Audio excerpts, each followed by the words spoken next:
Oui, chers internautes, bonjour, salut de partout où vous êtes.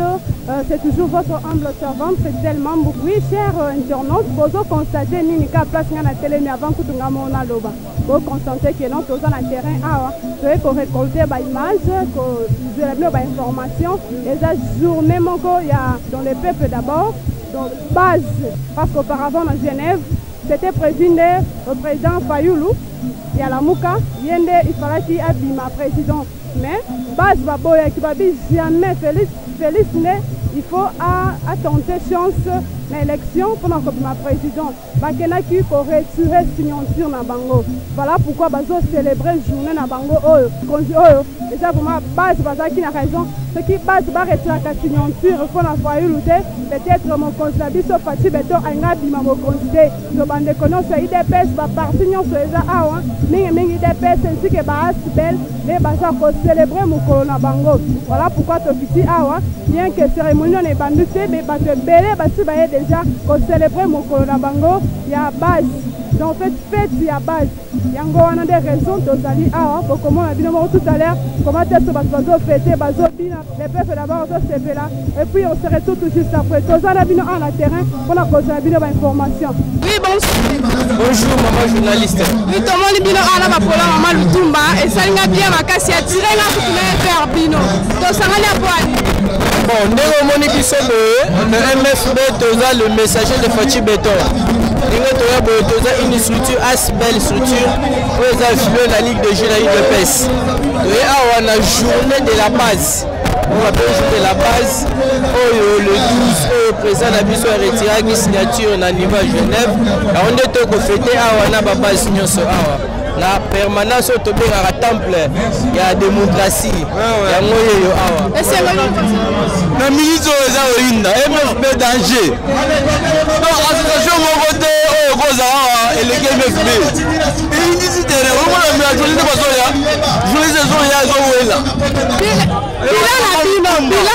positif. Largement positif. Nani?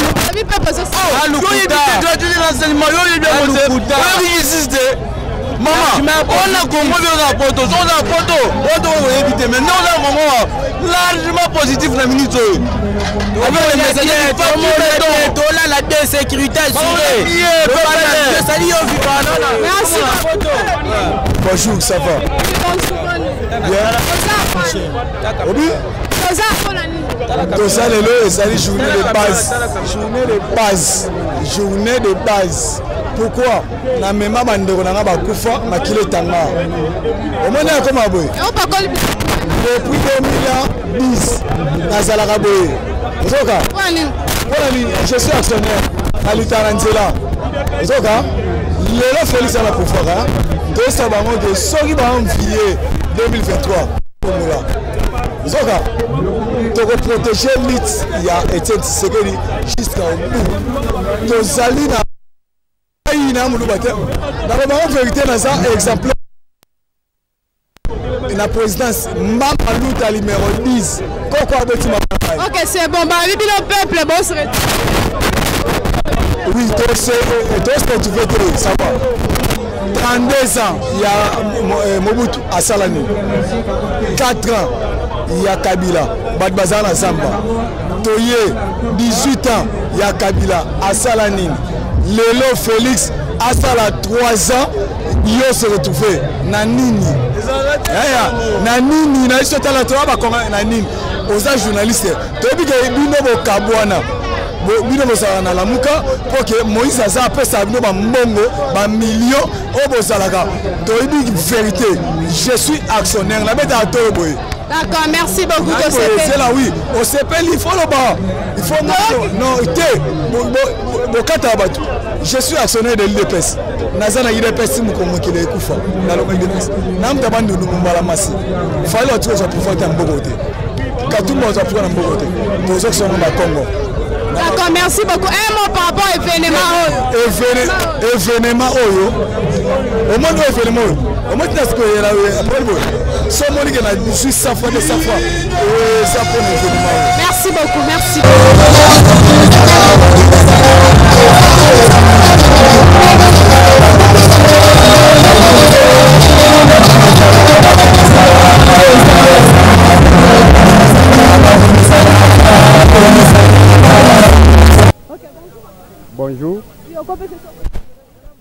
Jean-Claude, vice-président sectionnaire Yamakala.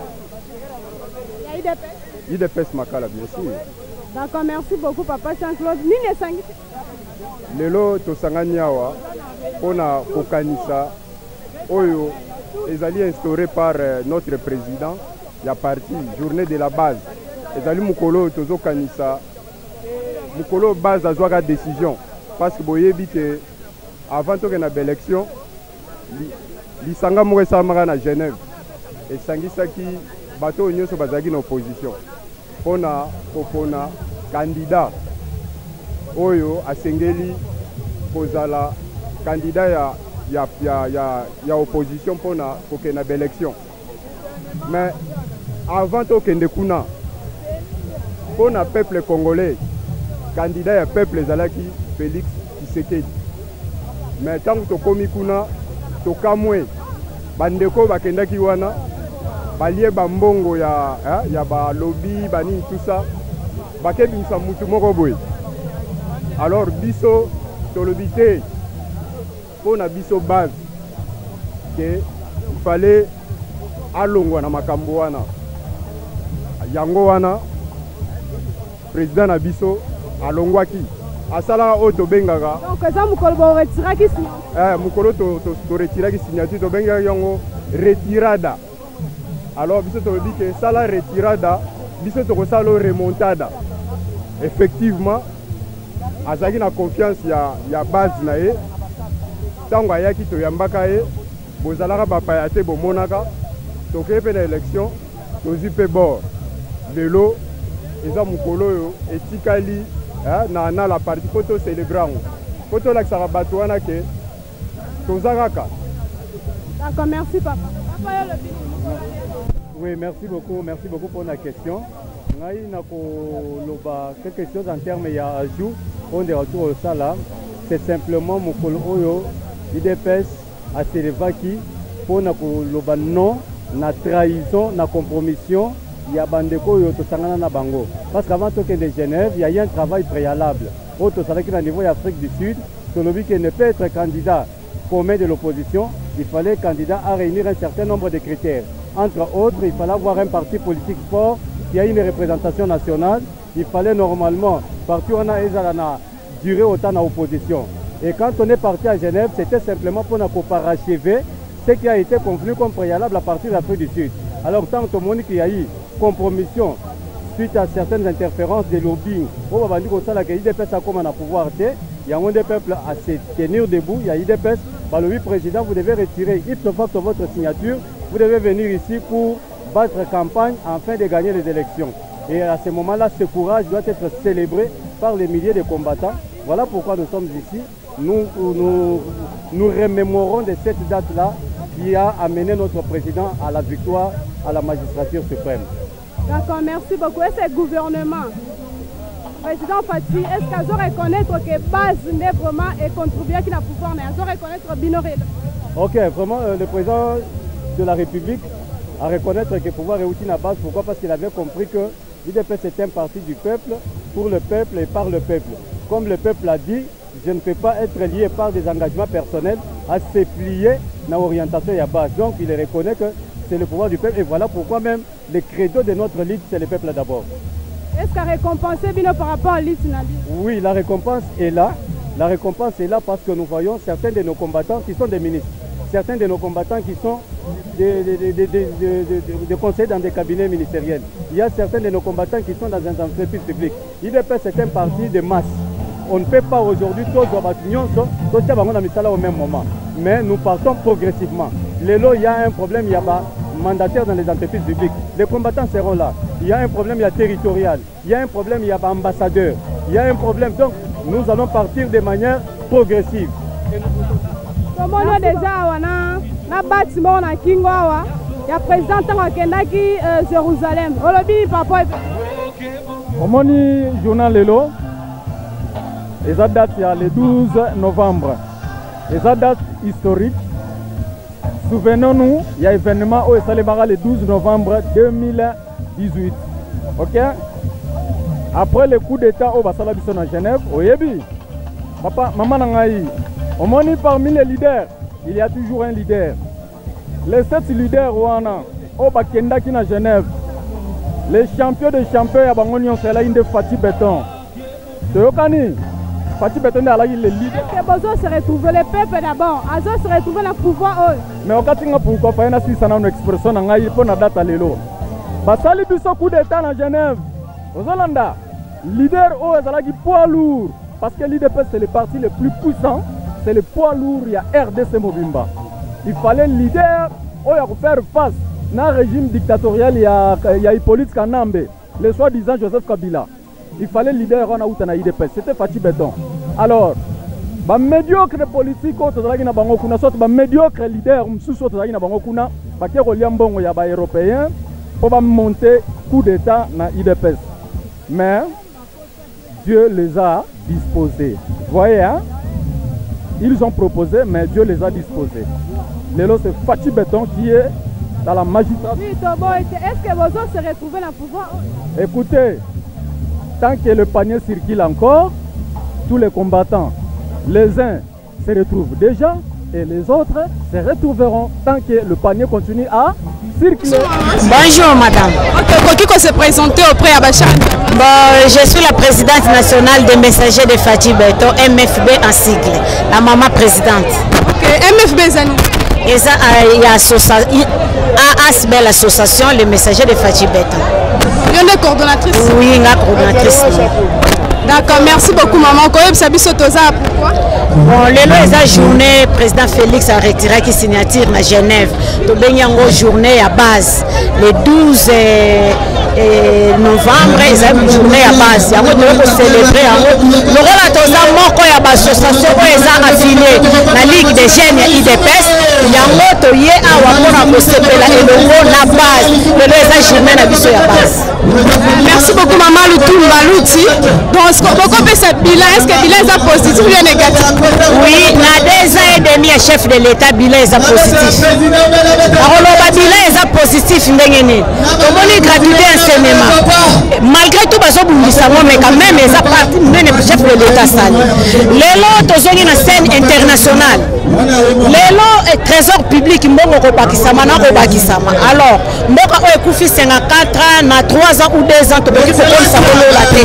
pour soutenir le chef de l'État, donc voter bien en 2023 parce qu'il y a un projet de société dans IDPS. C'est un peu ça. Merci beaucoup. Mot de la fin, moi, mon sentiment des gens, ça va pas pour finir. Sentiment na mona bande ko nyos tundenge to ya kotonda awa. Mona ko la ki sa face du monde. Le président de la République a le seul ou asa populaire na kati ya RDC. En tout cas, le Seigneur Makasi. Merci beaucoup maman.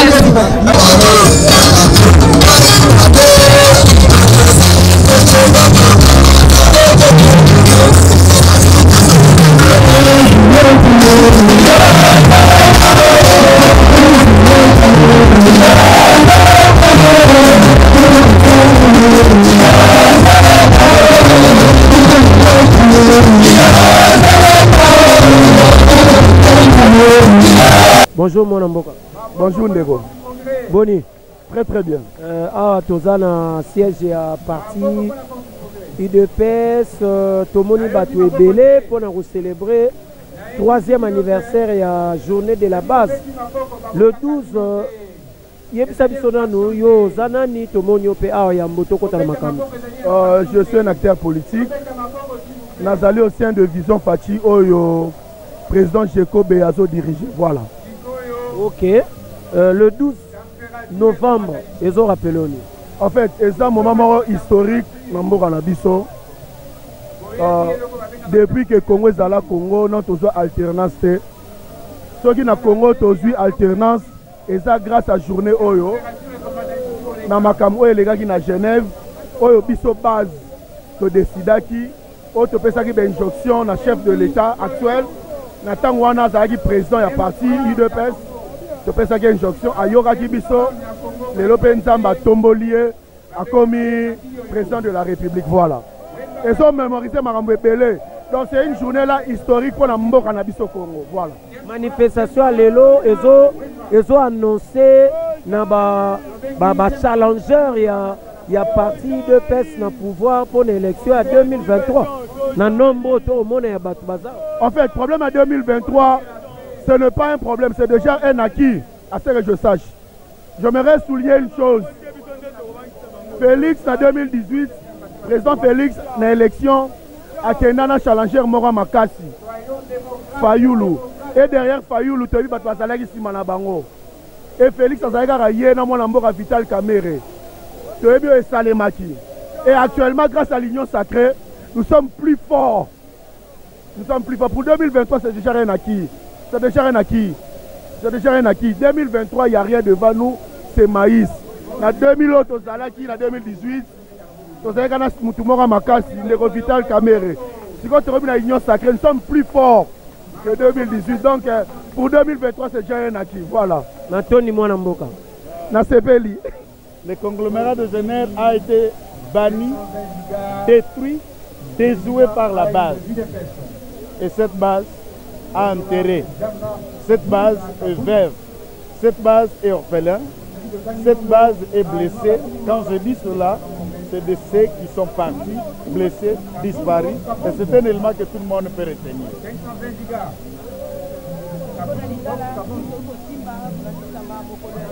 Toye ko commémorer mokolo base esenga mokonza mboka alongola signature na lisanga ya mabe oya Genève. Voilà pourquoi toye commémorer baeba bukana, baeba kufa, baeba bunga, baeba tikala na bapota na ba blessure et nous sommes là en mémoire de. Et voilà la puissante base a ramené que nous ayons le président de la République le lot au sommet de l'État. Voilà pourquoi nous sommes là.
nakanisi soki omoni moto aza kobetela bamasolo kosesifie mingi te tokani soki oleki baza koyebisa makambo moko oyi bepesi songolo patala mena motu wana malembe tina cnpp bamunganga batanga likambo ya motu na ye tokani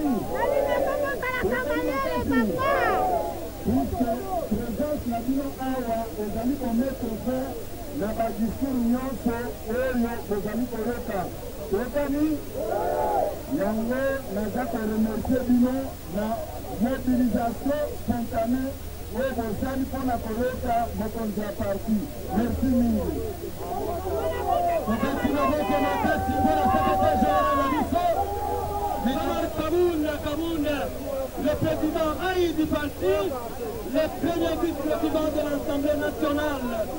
Nous l'invitons maintenant à prendre la parole. Monsieur le Président, la journée est arrivée et la base de l'UDPS va nous réunir. Monsieur le Président.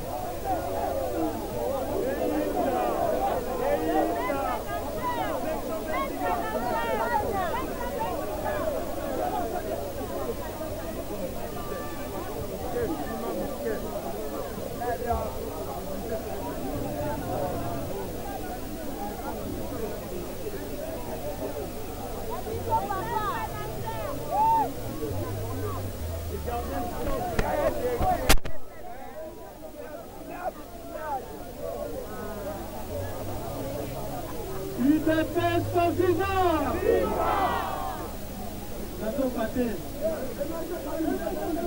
UDPS vivant!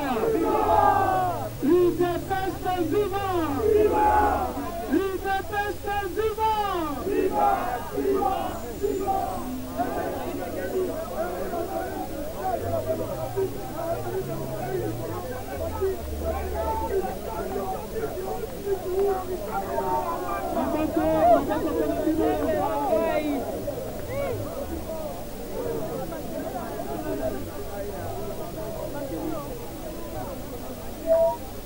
Nasengi na bino kimia paske okosolo na mwa moke nasengi na bakombatan kimia makasi po toyokana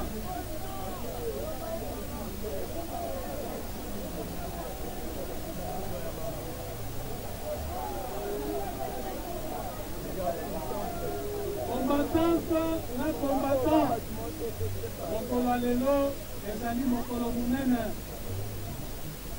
soki kosali 300 na nsima okokanisa tona ngonga oyo Kinshasa ezaki na maboko na bino moto akokaki koleka na petit boulevard oyo te parceke ezalaki determine ya kosauve parti mokolo lelo ezali mokolo ya esengo mokolo oyo base oyo bino bozali korepresente eza victoire na yango sur la tricherie et sur un complot bandeko changement eya nous sommes conscients de cela et le chef de l'État il travaille jour mais koloba que mboka kongo ezali mabe koleka lobi koleka ekota kabila na ekota mosusu wana eza lokola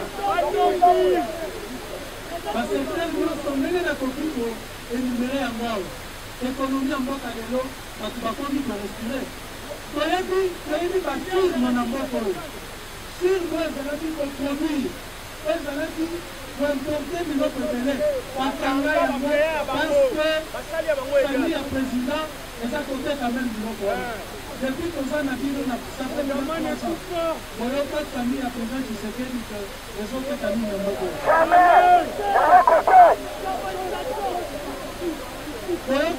boyoka bisika nini ke famille présidentielle na lobi bien famille ya Tshisekedi Félix ezali quelque part ezali kosala trafic d'influence. Là nayebi bien toyokana bien Christian Chimini boyebi azalaki aza petit frère wana ndi chef de l'État.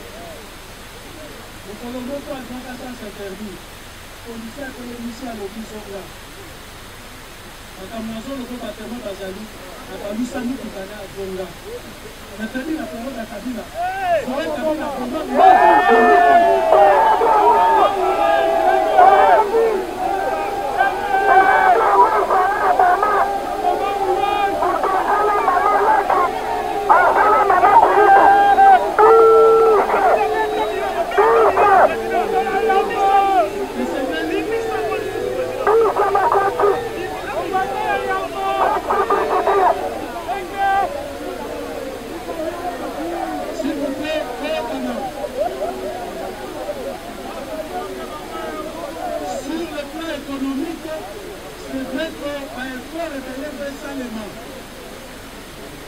Moussala Ije Bazali Kosala Kaya Koukoukou de chef de Badan donc on a la mise à faire ça pour la première fois dans l'histoire de ce pays le gouvernement est proposé projet de loi rectificatif et budget en hausse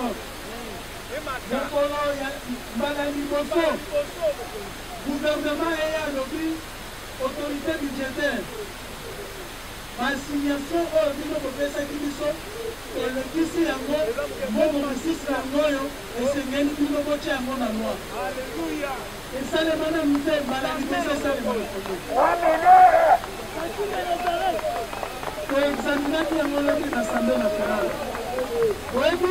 oyebi différence eza ya mbongo boni près de 2 milliards de dollars oyo tomatisi na budget oyo esengelaki gouvernement a maximisé mais gouvernement na biso sous l'impulsion du président de la République, chef de l'État Félix Antoine Tshisekedi tomatisi na 2 milliards de dollars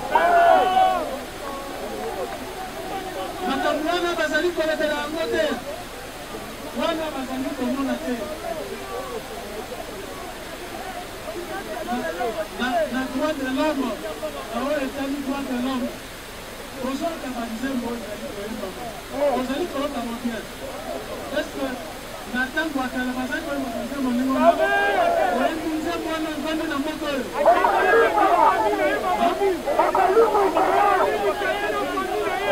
okolumwa na libata na yo okolumwa na yo na libata na yo tokomoyoka na bareseau sociaux baosala kutu makelele oyo nzembo konjuli yango ayemba nzembo ndenge balingi biso kozate kosala mosala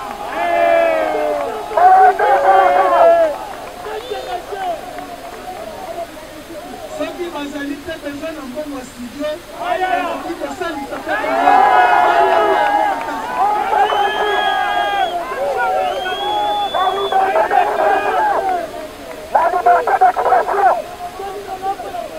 sur le plan sécuritaire toyokana malamu oyo etali sécurité oyo etali est ya mboka na biso combattante na combattant oyebi ke mboka na biso eza na bitumba depuis 96 este ya mboka na biso ezakaka na bitumba babomaka kuna depuis 96 mais nga naza na esengo mingi ke lelo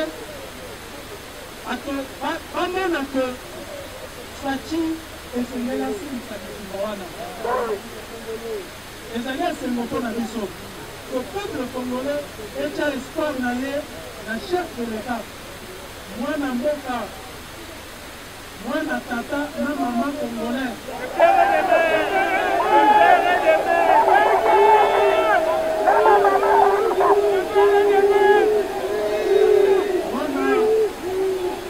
mwana ya sphinx de limete na kasalumata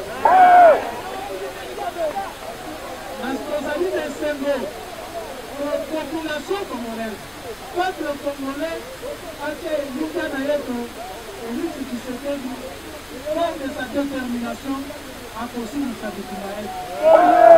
Mais en même temps aussi esengeli toyeba que Rome n'a pas été construit en un jour. Bitumba wana ya est emema mobutu mobutu ate kokufa wapi na Maroc ezaka bitumba est wana bitumba est ekoza muze Kabila kaka te bitumba est Kabila Joseph atiki yango na ozala na devoir pour tete moto akokanisa biso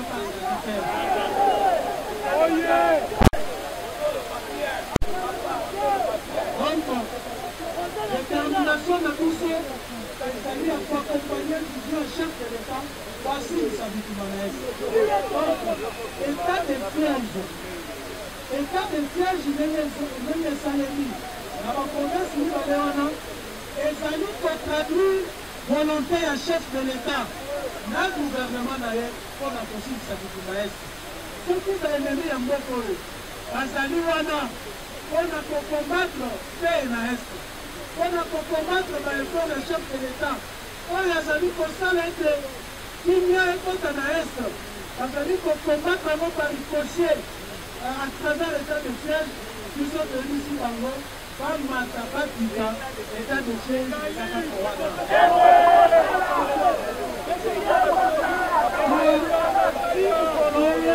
rekolobia kokosima parce que tokoki kocomprendre te bitumba wana ezali wana depuis 96 emema mobutu emema Laurent Désiré Kabila tiki yango lelo oyo bato nyonso wana bazwa conscience ke bakokokoma bato bana comme si bitumba wana etiki chef de l'état insensible comme si bitumba wana kokufa bandeko na biso na este etiki biso indifférent. Non, c'est pas vrai. C'est pas vrai. Ce qui fait qu'on a mis malamu, complexité, la complicité à Makamwa Est, et Béné Bazana Sima.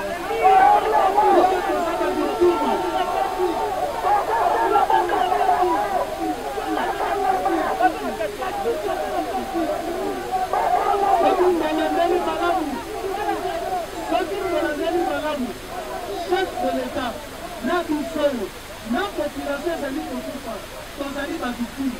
Parfois babourreau, ezaka kaba baosala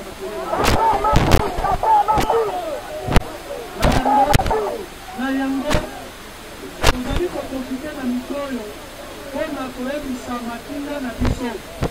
Matinga wana ozala makasi oyebi pasi oyo bazali na yango oyebi ke bazali kosala mosala na batuki te mais il te pèse partout du peuple pour le peuple azali nsima na bino okolonga monguna na este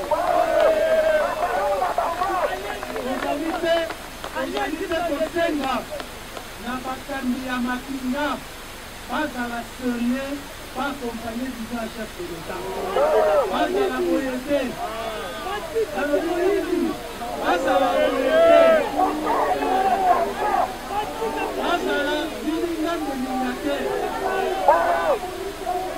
bazala biso nyonso likoke parce que soir oyo bandeko na biso bazali kovivre na ese ya mboka ezali mabe mpenza ezali mabe esengeli conscience wana tozwa yango oyoki ngai makambo mosusu po tolinga koloba yango te oyokaki dernièrement na assemblée po bato fpt bayaki na motion contre ministre ya défense parce que bato bazali kokufa na ese nayebisaki bango boye toyokana nayebisaki bango boye bino nde bapremier responsable. Pourquoi? Okosi l'histoire que armée na biso ezali na centre ezali même effectif na yango ezali kokoma na ba 180 000 hommes pouvoir ya Kabila eyebisa biso ke ezwa manarme avoisine 180 000 mais na minute oyo vérification faite naboyi naloba wana parce que ezali secret de danse s'il vous plaît s'il vous plaît s'il vous plaît soki tozwi tolakana soki tozwi chiffre bango bazali koloba na oyo ezali réalité ezali kutuna moi ezali preuve que bango bayebi mai bazali kosala parce que bokoki kosala bisika na pouvoir te bozali kotinda bisika neti este wana na situation oyo ezali kosalema kuna bolobi ke 50 000 militaire baza kuna alors que même pas 12 000 aza kuna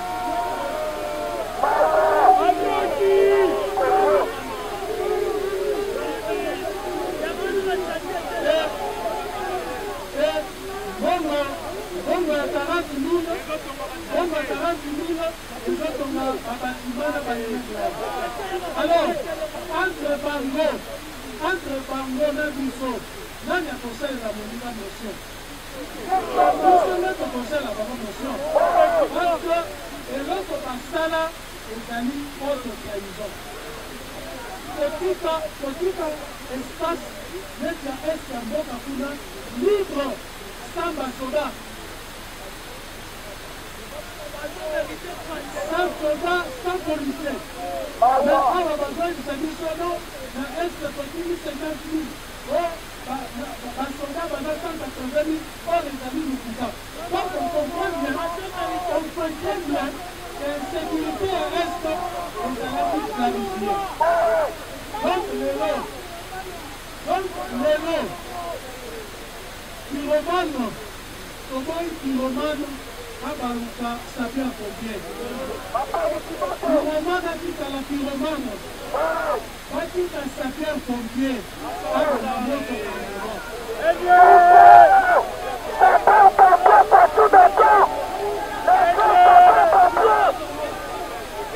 alors la diplomatie akoloba nanga te bino moko boyoki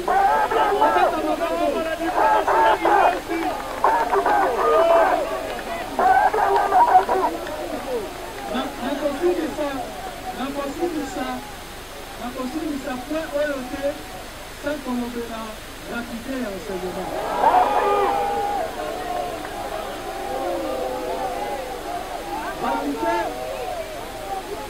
gratuité ya enseignement ezali œuvre ya monene na manda oyo ya biso oyo tokozonga nsima te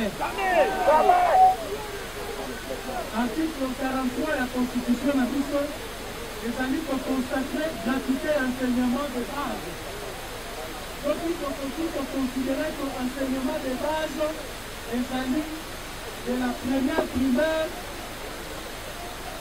la distraction, a dit. Oh, combattant. On la distraction. Comment la go?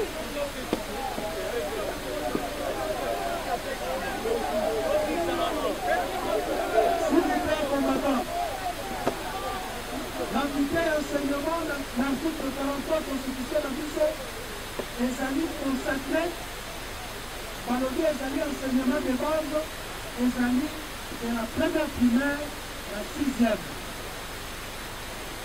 totelemela wana kasi budie tokobanda examen budie lobi me na bapouvoir oyebi bino moko nayebisaki bino nalobaka yango tosengeli pouvoir oyo ya biso oyo ezala réellement pouvoir ya basociodémocrate biso toa balibero te Félix Tshisekedi azali libero te tozali basociodémocrate. La social-démocratie se caractérisée par une politique sociale claire. Politique sociale, voilà, notamment enseignement de base, l'accès aux soins de santé, makambo ebele logement ainsi de suite emploi na bakouloir ngai nasolomi na premier ministre nayebi tie monsieur le premier ministre esengeli to réduire drastiquement plein de vie à bainstitution esengeli bangongo nyonso oyo ezali kokende na présidence na parlement na gouvernement bongo wana todivise yango par deux tozwa 50% ya bongo wana toatokango na basecteur phare oyo ezali kocaractérise pouvoir na biso mandat na biso c'est notamment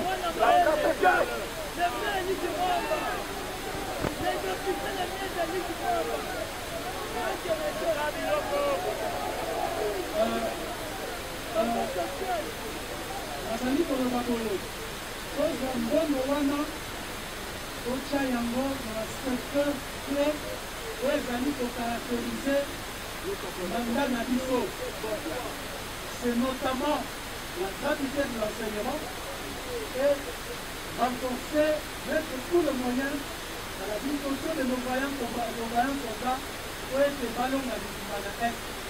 Donc, enseignement, la sécurité. Alors, les amis mathématiques, quand on sent la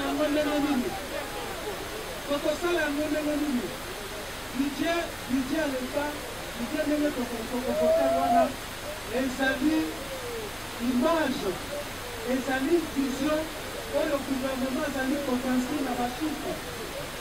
Soki lelo toyebi ke balakisi ya première primaire sixième bazali autant ekodeside tolobi ke bolakisi nyonso okozwa 500 $, okozwa kaka machine, tobeti machine $500 pour 100 000 enseignants ezali bongo boni eti yango na budget.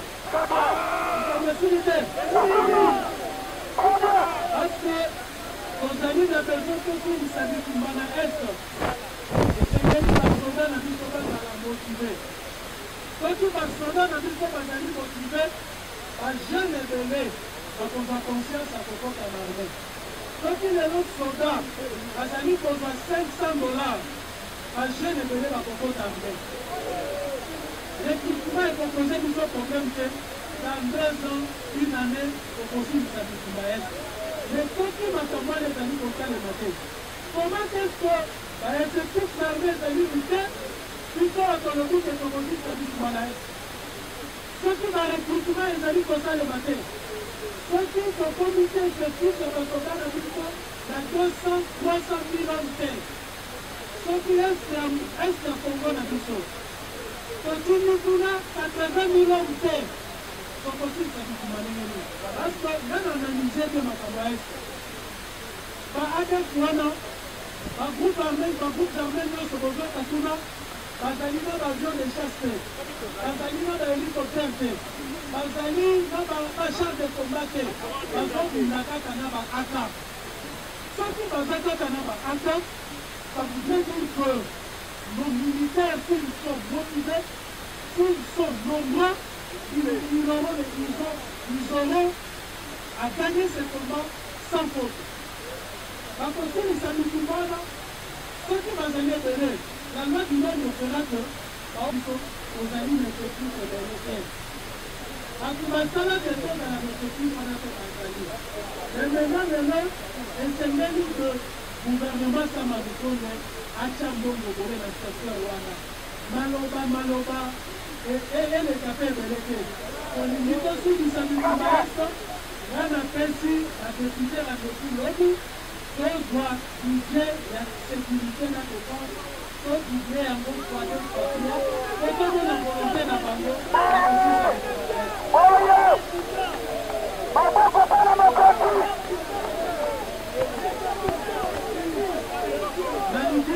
Malgré l'insuffisance, la makambu, otikali na makambu muke, malgré tout ça, voilà de la makambu arame.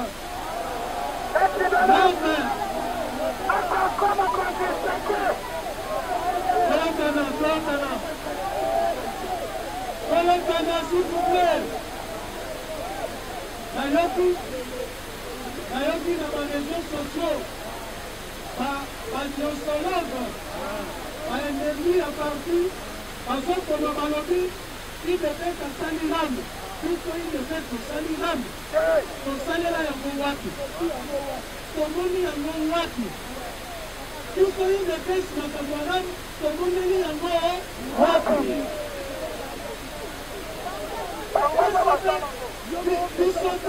Bisote bazunya biso. Donc, moi, voilà Canadien. Service Saliram. Les amis services qui sont à côté à côté. Les amis créés depuis 2011. Service, nous avons amis qu'on gérait service pendant. Parce que vous voyez bien que les amis DG. Les amis cadres, il y a eu des tests. Donc, basali bakamulaga tenant compte ya service na bango soki basali rabe ete population eboyi rabe biso te toza na kati ya population biso toza na kati ya population te wana iwe le problème donc soki population aboyi rabe bango bane batekeli defesa nini rabetondimelaki yango kasi bayebisa biso esika cadre moko ayi defese en commençant par moi-même, secrétaire général, pour le but que non, il devait à soutenir l'âme. Et si la bataille qui m'a dit que ça a été là. Donc, solution est à dire que, mais que si ma famille VG, n'est-ce pas? Quand on a fait la Zali Koloba, on dit à l'Ongoli à nous, nous sommes pays de fête pour ce là.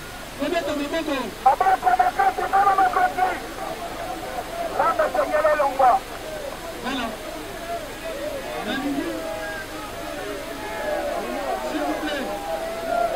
S'il vous plaît. Nanimina le bel amateur Seni.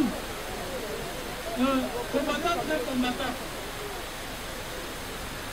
L'un du soleil de fête aux amis Koloba. De l'aide constitutionnelle, les amis non négociables, on comprend dans la réseau social, on va faire tout le côté. Peut-être à Capara. On dirait les trois côtés. L'un du président, il est fait son lobby. Élection de ça, les managers constitutionnels. Moi, on a passé la planète, il va y quitter. Parce que, pour chaque année, on a un blocage de la processus électorale. Donc, on a l'élection de la constitutionnelle, ce qui structure la CENI, les amis mis en place. Ce qui contient l'animateur, il y a CENI. Contient l'animateur, nous avons compris. L'air que l'on qui n'a pas officié dans la loi, parce que ceux qui communiquent les personnes à l'élection en 2023 avant gagner. Et c'est une élection de ma banque en dialogue. On est ma banque en dialogue. Dialogue va être la transition. Il va se faire comme ça l'élection suivante. Nous sommes aujourd'hui à Gare. Donc, au niveau de ma mission de blocage, comme le fait que nous sommes communiqués pour organiser l'élection. Là, il y a un mot. Nous sommes déjà animateurs de la série. Conformément à la loi au Congo. Encore, ça dit donc que Makambo est allé à l'Assemblée nationale, passage encore, c'est ça le matin. Nous avons convoqué ensemble à Moïse Kabila de Zalaki, FCC, Joseph Kabila et Zalaki, convoqué Lawana. Si vous le passage encore, c'est ça le matin. Parce que nous avons convoqué à l'opposition. L'opposition de l'Owana est aussi ensemble. Ensemble,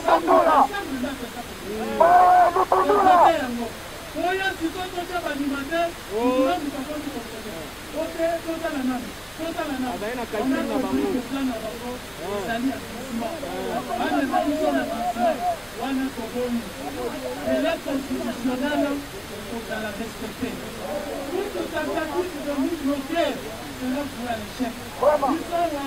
machine eza ebandi oyo kolanda yango oyo tikali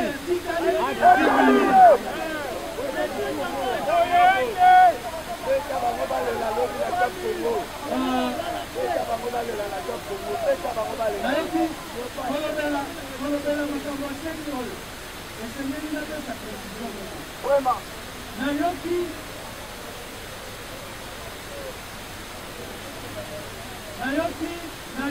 dernièrement papa na biso wa molimo papa cardinal alobi oyokana alobi boye oyokana alobi boye azali na insécurité oyo bino ana idps boseye